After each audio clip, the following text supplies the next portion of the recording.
आज मैं इस महान सदन के सामने जम्मू कश्मीर पुनर्गठन संशोधन विधेयक 2023 और जम्मू कश्मीर आरक्षण संशोधन विधेयक 2023 ये दोनों विधेयकों को कानून बनाने के लिए सदन के आशीर्वाद प्राप्त करने के लिए मैं यहाँ उपस्थित हुआ हूँ। मान्यवर, आज ये दो बिल पारित भी होंगे, इसलिए भी आज का दिन बहुत महत्वपूर्ण है। और आज का दिन जम्मू कश्मीर और भारत के इतिहास में अलग दृष्टि से भी बहुत सुवर्ण अक्षरों से अंकित होने वाला है, क्योंकि आज ही सर्वोच्च अदालत की संवैधानिक खंडपीठ ने धारा 370 को समाप्त करने का और जम्मू कश्मीर राज्य के पुनर्गठन का विधेयक, जो मैं 5 अगस्त 2019 को इस सदन में मोदी जी के लिए गए निर्णय के अनुमोदना में लेकर आया था, वो बिल लाने की मंशा, बिल का संवैधानिक रूप से स्वीकार और पूरी प्रक्रिया को भी माननीय सर्वोच्च अदालत ने संवैधानिक घोषित किया है, सर्वानुमत से किया है। मान्यवर, बहुत सारे सवाल परसों तक उठाए गए। परसों भी लोकसभा में कहा गया कि ये बिल अभी लंबित है, क्यों जल्दबाजी में ला रहे हैं, सुप्रीम कोर्ट न्याय करेगी, आपको राह देखनी चाहिए। मान्यवर, ये सारे स्टैंड जो थे वो न्याय के लिए नहीं थे। नरेंद्र मोदी जी ने जो निर्णय किया था वो निर्णय को लंबित करने के लिए थे, उस इरादे से किए गए थे। मान्यवर, आज निर्णय कर लिया सुप्रीम कोर्ट ने, और ढेर सारी चीजों को जो भारतीय जनता पार्टी 1950 से बताती थी, और कांग्रेस, विपक्ष और विशेषकर कम्युनिस्ट भाइयों का हमेशा से हम पर आरोप था कि राजनीतिक बातें आप कर रहे हो, इस सारी चीजों को आज सर्वोच्च अदालत ने अमली जामा पहना लिया। न्यायालय ने माना कि जम्मू कश्मीर के पास कभी भी आंतरिक संप्रभुता नहीं थी, जो हमारा कहना था। उन्होंने कहा कि भारत के साथ ट्रीटी के कारण भारतीय संविधान के बाहर राज्य को कोई आंतरिक संप्रभुता नहीं मिलती है, इस बात को सुना। मान्यवर, न्यायालय ने माना कि अनुच्छेद 370 एक अस्थायी प्रावधान था, इसमें कोई शंका कुशंका नहीं है, ये संवैधानिक सत्य है कि धारा 370 अस्थायी समाधान। अब ये कुछ लोगों को पसंद नहीं आता है, और जो नेहरू जी के विचारों के, नेहरू जी के कामों के बड़े प्रशंसक है और अनुयायी है, उनको भी पसंद नहीं आता है जो हम कहते हैं। मगर मैं उनको बड़ी विनम्रता से पूछना चाहता हूं, अगर धारा 370 इतनी ही न्यायिक थी, इतनी ही जरूरतमंद थी, तो इसके सामने एक ही आर्टिकल है मान्यवर, जिसके सामने टेम्पररी शब्द का उपयोग किया गया, वो स्वयं नेहरू जी ने क्यों किया होगा? जो लोग कहते हैं कि धारा 370 परमानेंट है, वो संविधान सभा की मंशा का अपमान कर रहे हैं, संविधान का अपमान कर रहे हैं। मान्यवर, आज सुप्रीम कोर्ट ने कह दिया है कि इसका मतलब यह है, ये जो कहा धारा 370 अस्थायी प्रावधान था, इसका मतलब यह है कि ये दावा याचिकाकर्ता का 370 को कभी हटाया ही नहीं जा सकता। वो दावा सिरे से सुप्रीम कोर्ट ने खारिज कर दिया है कि संविधान को और देश के संसद के सदनों को पूरा अधिकार है धारा 370 हटाने। मान्यवर, न्यायालय ने यह भी माना कि राज्यपाल शासन और राष्ट्रपति शासन की जो उद्घोषणाएं हुई, इस पर भी ढेर सारे सवाल उठा गए। कि राष्ट्रपति शासन गलत तरीके से लगाया गया, राज्यपाल शासन गलत तरीके से लगाया गया। इन्होंने भी, सुप्रीम कोर्ट ने यह भी माना कि राज्यपाल शासन और राष्ट्रपति शासन की उद्घोषणाओं को चुनौती देना ठीक नहीं है, ये पूर्ण रूप से संवैधानिक प्रक्रिया के तहत। मान्यवर, अनुच्छेद 370(3) में जो प्रावधान है वो संविधान सभा ने ही तय किया है। जब टेम्पररी इस प्रोविजन को किया गया तब सवाल हुआ है कि टेम्पररी है तो हटेगा कैसे।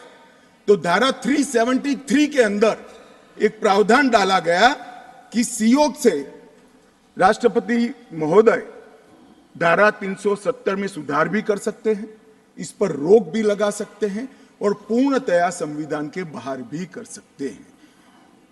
राष्ट्रपति का जो आदेश था, तत्कालीन राष्ट्रपति का 5 अगस्त 2019 का आदेश सीओ था, इसके माध्यम से राष्ट्रपति जी को पूर्ण अधिकार है अनुच्छेद 370 का संचालन बंद करने का। ये भी आज सुप्रीम कोर्ट ने सर्वानुमत से होल्ड कर दिया है, उसको उस पर मोहर लगाई। इस आधार पर याचिकाकर्ता ने एक तर्क दिया था। याचिकाकर्ता कौन है वो तो सभी लोग जानते ही है, सभी लोग जानते हैं, मैं कोई नाम देना नहीं चाहता। नहीं, नाम देकर क्या करेंगे, यही बोले ही है वो, तो इसमें कोई एक्सपोज करने जैसी बात नहीं। मान्यवर, 370 के तहत कोई भी घोषणा करने के पहले जम्मू कश्मीर की संविधान सभा का परमिशन जरूरी है, अनुमोदना जरूरी है, ये उनका क्लेम था। और उसको क्लेम को एक्सटेंड करते हुए आगे ले गए, क्योंकि अब तो जम्मू कश्मीर में संविधान सभा है ही नहीं। तो इसका मतलब ये हुआ कि जम्मू कश्मीर की संविधान सभा के परमिशन के बगैर धारा 370(3) के तहत कोई एक्शन नहीं लिया जा सकता और संविधान सभा समाप्त हो गई है, इसलिए धारा 370 परमानेंट हो गया। मान्यवर, ऐसा आर्गुमेंट मैंने मेरे जीवन में भी, मेरे 5 धाराशास्त्रियों को पूछा कि मेरी समझ में कोई गड़बड़ है या ये डिमांड कोई गड़बड़ है, कि डिमांड तो गड़बड़ है ही है, ये आर्ग्यू कर रहे हैं उनकी समझ में भी बड़ा प्रॉब्लम है। मान्यवर, आज सुप्रीम कोर्ट ने तय कर दिया कि जम्मू कश्मीर की संविधान सभा समाप्त होने से धारा 370(3) समाप्त नहीं हो जाता है, धारा 370(3) यथावत रहता है। मान्यवर, न्यायालय ने यह भी माना कि धारा 370 के तहत मिली हुई शक्ति का प्रयोग करते हुए राष्ट्रपति महोदय एक तरफा सूचना जारी कर सकते हैं, जिसको संसद के दोनों सदनों का सादे बहुमत से अनुमोदन चाहिए। ये भी आज सुप्रीम कोर्ट ने मान लिया। जो कहते थे कि राष्ट्रपति महोदय का सीओ ठीक नहीं है, आज उसका भी जवाब माननीय सुप्रीम कोर्ट ने दे दिया है। मान्यवर, उपयुक्त बिंदुओं का सीओ 272 पर कोई प्रभाव नहीं है, ये भी सिद्ध करते हुए अनुच्छेद 371(d) के तहत राष्ट्रपति द्वारा शक्ति का प्रयोग दुर्भावनापूर्ण नहीं है, उसको भी सुप्रीम कोर्ट ने होल्ड कर दिया है।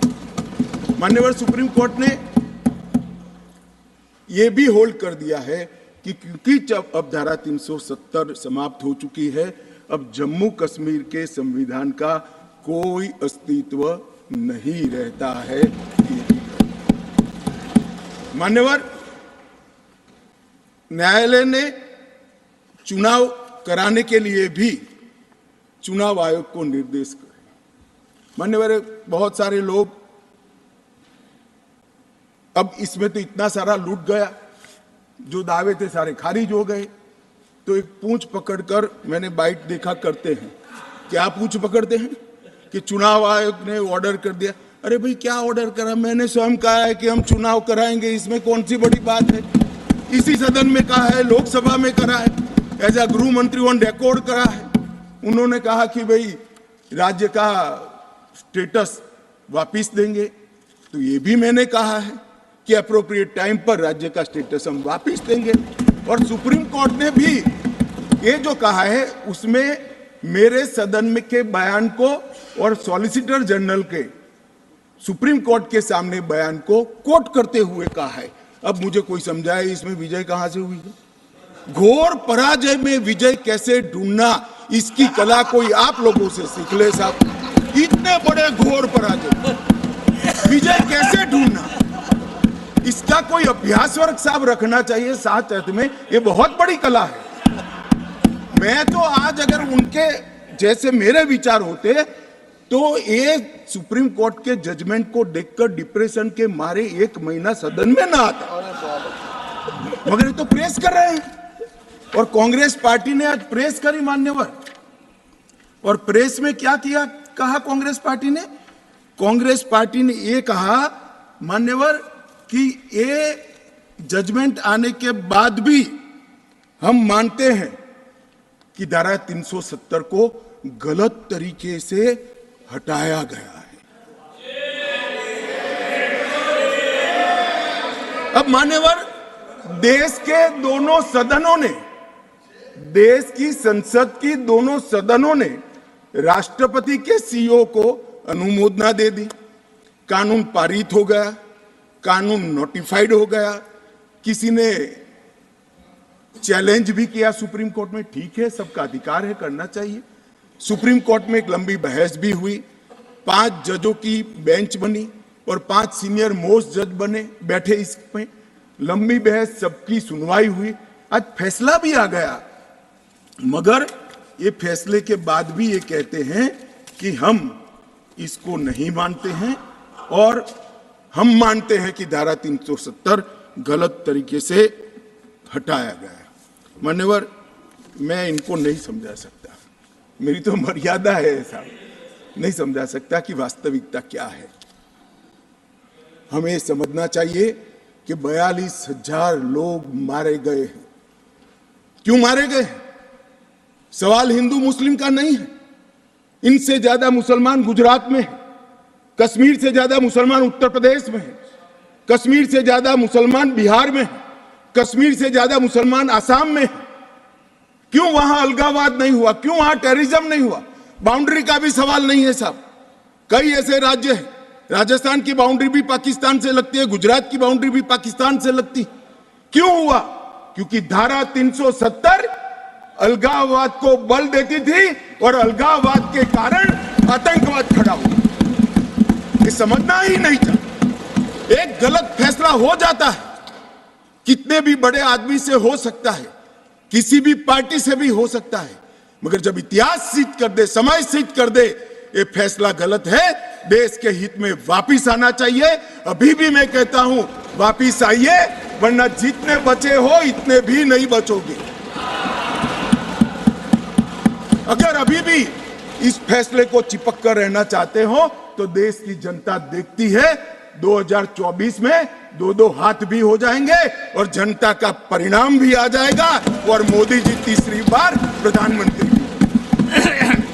मान्यवर, मैं जिस 2 बिल को लेकर आया हूं वो 2 बिल एक प्रकार से सभी पार्टियों को मैंने सुना है, सर्वानुमत से बिल के तत्व को सबने समर्थन किया है। बिल का जो तत्व है, कंटेन है, इसका किया है। मुझे था कि विटरास खड़े हो जाएंगे कि हम अपोज में खड़े हैं, मगर मैं सभी पार्टियों को कहता हूं, तब ये तो काउंट करता हूं कि कम्युनिस्ट पार्टी कभी अच्छे काम का समर्थन नहीं कर सकती है, इसलिए सभी पार्टियों से मेरा मत बाकी दलों से। मान्यवर, कमजोर और वंचित वर्ग ये जो नाम है, किसी भी नागरिक की डिग्निटी को बहुत हर्ट करने वाला नाम है, अंतर की गहराइयों तक दुख खड़ा करने वाला नाम है और बहुत समय से था। आज प्रधानमंत्री जी ने एक जो फैसला लिया है, जिस फैसले को वास्तविक स्वरूप देने के लिए मैं आपके सामने उपस्थित हुआ हूं, इसमें कमजोर और वंचित